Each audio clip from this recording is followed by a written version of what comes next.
Finalizohet nga seksioni për hetimin e narkotikëve në Drejtorinë Vendore të Policisë në Vlorë, në bashkëpunim me seksionin për mbështetjen operacionale të hetimit, operacioni policor i kotuar Triple, goditet një tjetër rast i shitjes së lëndëve narkotike.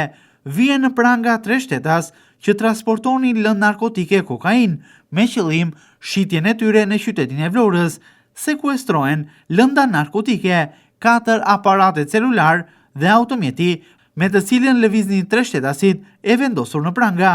Seksioni për hetimin e narkotikëve në DVP Vlorë, në bashkëpunim me seksionin për mbështetjen operacionale të hetimit, bazuar në informacionet e siguruara në rrugë operative dhe në kuadër të kontrolleve të pandërprera për goditjen e palishmërisë në fushën e narkotikëve, finalizuan një tjetër operacion në këtë fushë të koduar Triple. Në kuadër të këtij operacioni u arrestuan në flagrancë për veprën penale, prodhim dhe shitje e narkotikëve kryer në bashkëpunim shtetasit AR 20 vjeç, JR 25 vjeç dhe LK 21 vjeç, të 3 banues në Lushnjë.